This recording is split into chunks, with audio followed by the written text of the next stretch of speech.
Minority ಅಂತ ಹೇಳಿದಾಗ ಇವರೆಲ್ಲರೂ ಬರ್ತಾರೆ. ಆದರೆ ಪ್ರತಿದಿನ ಇವತ್ತು ಈದ್ಕ ಬಿರಿಯಾನಿ ತಿಂತವರು ಮುಸಲ್ಮಾನರು ಒಬ್ಬರೇ. ಈದ್ಕ ಬಿರಿಯಾನಿ ಮುಸಲ್ಮಾನರು ಒಬ್ಬರಿಗೆ ಕೊಟ್ಟಿರೋದು. ಮಿಕ್ಕಿದ್ದು ಬೌದ್ಧರಿಗೆ, ಕ್ರಿಶ್ಚಿಯನ್ಸ್ಗೆ, ಮಗದೊಂದು ಇರ್ತಕ್ಕಂಥ ಜಾತಿಗಳಿಗೆ ಉಪ್ಪಿನಕಾಯಿ ನೆಕ್ಕಕ್ಕೆ ಕೊಟ್ಟಿದ್ದೀರಿ ಅಷ್ಟೇ. ಇದು ವಾಸ್ತವಾಂಶ. ಮುಸಲ್ಮಾನ್ ಸಮುದಾಯಕ್ಕೆ ರಾಜಕೀಯವಾಗಿ ಅವ್ರನ್ನ ಆಕರ್ಷಣೆ ಮಾಡ್ಕೊಳ್ತಕ್ಕಂಥದ್ದು ಕೊಟ್ಟಿದ್ದೀರಿ, ಫೈನ್, ಸಂತೋಷ. ಉರ್ದು ಸ್ಕೂಲ್ಗೂ ದುಡ್ಡು ಕೊಟ್ಟಿದ್ದಾರೆ, ವಫ್ ಬಿಲ್ಡಿಂಗ್ ಕಟ್ಟಡ ಕಟ್ಟಲಿಕ್ಕೂ ದುಡ್ಡು ಕೊಡ್ತಾ ಇದ್ದಾರೆ. ಈ ರೀತಿ 16 ಪ್ರೋಗ್ರಾಮ್ಗಳು, ಲಿಸ್ಟ್ ಆಫ್ ಪ್ರೋಗ್ರಾಮ್ಸ್ ನಾವು ನೋಡ್ತಾ ಇದ್ವಿ ಬೆಳಗ್ಗೆ ಪತ್ರಿಕೆಯಲ್ಲಿ, ಅಬ್ಸರ್ವ್ ಮಾಡ್ತಾ ಇದ್ವಿ. FDI ಯಾವ ಪೊಸಿಷನಲ್ಲಿತ್ತು? ಫಾರಿನ್ ಡೈರೆಕ್ಟ್ ಇನ್ವೆಸ್ಟ್ಮೆಂಟ್ಸ್ ನಂಬರ್ 1 ಪೊಸಿಷನಲ್ಲಿತ್ತು ಕರ್ನಾಟಕ. ಇವತ್ತು 3ನೇ ಪೊಸಿಷನ್ಗೆ ತಳ್ಳಿದ್ದಾರೆ. ಈ ರಾಜ್ಯ ಸರ್ಕಾರ ಕಳೆದ 2 ವರ್ಷದ ಈ ಒಂದು ದುರಾಡಳಿತ ಏನಿದೆ 3ನೇ ಪೊಸಿಷನ್ಗೆ ಹೋಗಿದೆ.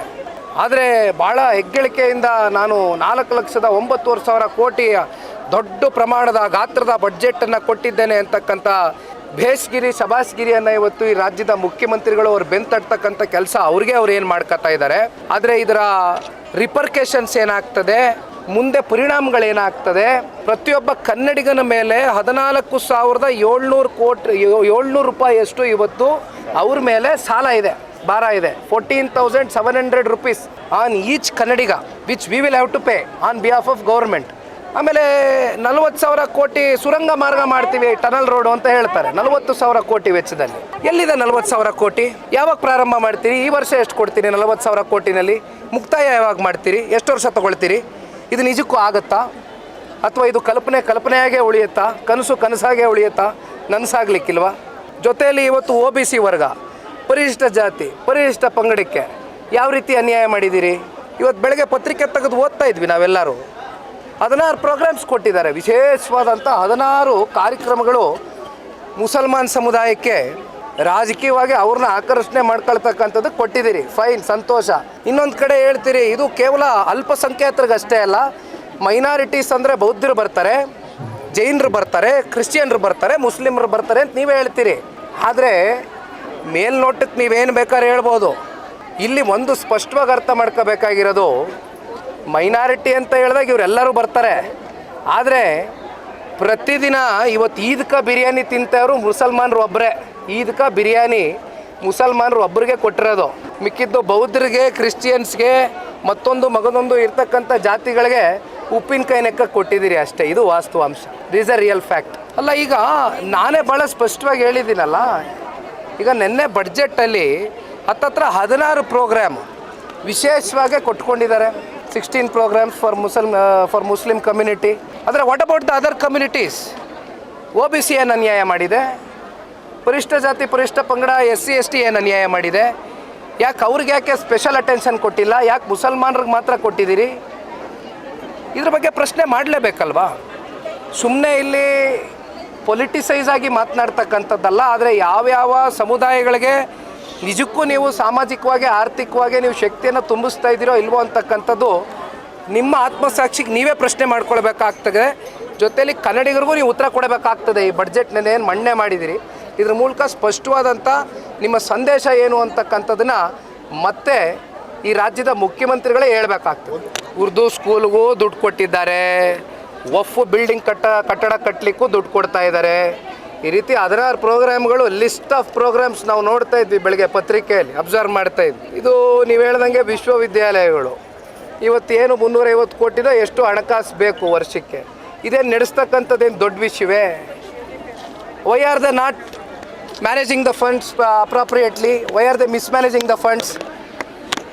ಇಷ್ಟು ಸಂಪತ್ಭರಿತವಾದಂಥ ರಾಜ್ಯ ಮಾತ್ರ 4,09,00,000 ಕೋಟಿ ಬಡ್ಜೆಟ್ ಮಂಡನೆ ಮಾಡಿದ್ದೀವಿ ಅಂತೀರಿ.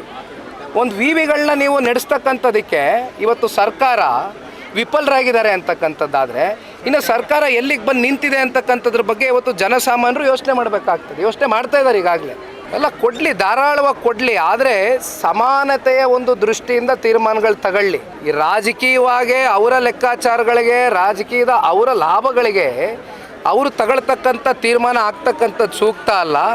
ಯಾವ್ಯಾವ ಸಮುದಾಯಗಳು, ಸಮಾಜಗಳು ನಿಜಕ್ಕೂ ಹಿಂದುಳಿದಿದೆ ಅಂಥವ್ರಿಗೆ ಸಮಾನವಾಗಿ ಕೊಡಲಿ ಅಂತಕ್ಕಂಥದ್ದು ಇವತ್ತು ವಿರೋಧ ಪಕ್ಷದ ಸ್ಥಾನದಲ್ಲಿರ್ತಕ್ಕಂಥ JDSನ ಆಗ್ರಹ ಅಷ್ಟೇ. ಈಗ ಅಪ್ಪರ್ ಭದ್ರಾ ಯೋಜನೆ 2023-24 ಬಡ್ಜೆಟ್ನಲ್ಲಿ ಅಲೋಕೇಶನ್ ಮಾಡಿದರು. 5,300 ಕೋಟಿ ರೂಪಾಯಿಯಷ್ಟು ಬಡ್ಜೆಟ್ ಅಲೋಕೇಶನ್ ಮಾಡಿದ್ದಾರೆ.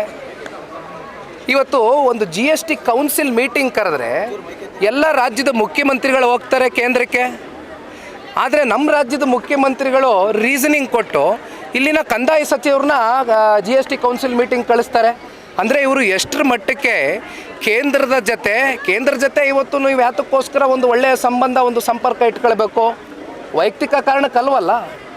ನಾವೆಲ್ಲ ಯಾತಕ್ಕೋಸ್ಕರ ಇವತ್ತು ಚುನಾಯಿತಿ ಪ್ರತಿನಿಧಿಗಳಾಗಿ ಯಾತಕ್ಕೋಸ್ಕರ ಇವತ್ತು ಸಾರ್ವಜನಿಕ ಬದುಕಿಗೆ ಬಂದು ಇವತ್ತು ಸೇವೆ ಮಾಡ್ತಾ ಇದ್ದೀವಿ? ನಮ್ಮ ಮನೆಗೋಸ್ಕರ ಅಲ್ವಲ್ಲ, ರಾಜ್ಯಕ್ಕೋಸ್ಕರ ಅಲ್ವಾ, ಜನಕ್ಕೋಸ್ಕರ ಅಲ್ವಲ್ಲ. ಹಂಗಾಗಿ ನೀವು ಒಂದು ಹೃದಯ ವೈಶಾಲ್ಯತೆ ಇಟ್ಕೊಳ್ಬೇಕಾಗ್ತದೆ. ನೀವು ಒಂದು ಒಳ್ಳೆ ಸಂಬಂಧ, ಒಂದು ಸಂಪರ್ಕ ಕೇಂದ್ರದ ಜೊತೆ ಒಂದಾಗ ಆಟೋಮೆಟಿಕಲಿ ನಿಮಗೇನು ಬೇಕು ನೀವು ಅದನ್ನು ಪಡ್ಕೊಳ್ತಕ್ಕಂಥದ್ದಕ್ಕೆ ನೀವು ಈ ರಾಜ್ಯದ ಮುಖ್ಯಮಂತ್ರಿಗಳಾಗಿ ಈ ರಾಜ್ಯದ 7.5 ಕೋಟಿ ಕನ್ನಡಿಗರ ಒಂದು ಧ್ವನಿಯಾಗಿ ಕೆಲಸ ಮಾಡ್ತಿದ್ದೀರಿ. ಅವಕಾಶ ಕೊಟ್ಟಿದ್ದಾರೆ ಜನ. ಇದು ಕೇವಲ ಮೇಲ್ನೋಟಕ್ಕೆ ಅಂಕೆ ಅಂಶಗಳನ್ನ ನೋಡಿ ತೃಪ್ತಿ ಪಟ್ಕೊಳ್ತಕ್ಕಂಥ ಬಡ್ಜೆಟ್ ಅಷ್ಟೇ ಬಿಟ್ಟರೆ, ನೀವು ಇದರ ಆಳ ಅಗಲ ಇನ್ಡೆಪ್ತ್ ಅನಾಲಿಸಿಸ್ ಹೋದಾಗ ಪ್ರತಿಯೊಬ್ಬರು ಕೂಡ ರಾತ್ರಿ ನಿದ್ದೆ ಕೂಡ ಹೋಗೋದಿಲ್ಲ.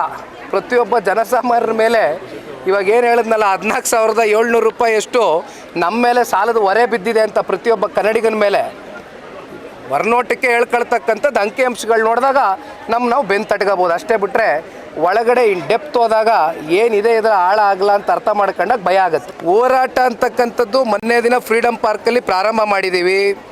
ಇಡೀ ಎಲ್ಲ ನಮ್ಮ ಜಿಲ್ಲೆಗಳಲ್ಲೂ 31 ಜಿಲ್ಲಾಧ್ಯಕ್ಷರುಗಳಿಗೆ ನಾನೇ ಪರ್ಸನಲಿ ಫೋನ್ ಮಾಡಿ ಮಾತನಾಡಿ ಇವತ್ತೇನು 5 ಗ್ಯಾರಂಟಿಗಳನ್ನ ತಡೆ ಒಡ್ಡಿದ್ದಾರೆ. ಈ ರಾಜ್ಯ ಸರ್ಕಾರ ಕೊಟ್ಟಿರ್ತಕ್ಕಂಥ ಮಾತನ್ನು ವಾಪಸ್ ತಗೊಂಡಿದ್ದಾರೆ. ಈ ಚುನಾವಣೆ ಸಂದರ್ಭದಲ್ಲಿ ನಾವೇ ನೋಡಿದ್ದೀವಿ. ಚುನಾವಣೆ ಸಮೀಪ ಬಂತು ಅಂದರೆ 3 ತಿಂಗಳದು 4 ತಿಂಗಳದು ದುಡ್ಡು ಒಂದೇ ಸಲ ಸೇರಿಸಿ ಆಗ್ತಕ್ಕಂಥದ್ದು ಯಾರ ದುಡ್ಡು?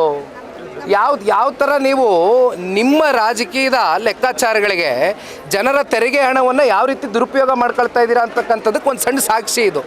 ಹಾಗಾಗಿ ಮೊನ್ನೆ ದಿನ ಇಡೀ ರಾಜ್ಯಾದ್ಯಂತ ನಮ್ಮ ಜಿಲ್ಲಾಧ್ಯಕ್ಷಗಳ ನೇತೃತ್ವದಲ್ಲಿ ಹೋರಾಟ ಆಗಿದೆ. DC ಕಚೇರಿಗೆ ಹೋಗಿ ಮೆಮೊರೆಂಡಮ್ ಸಲ್ಲಿಸಿ ಬಂದಿದ್ದೇವೆ.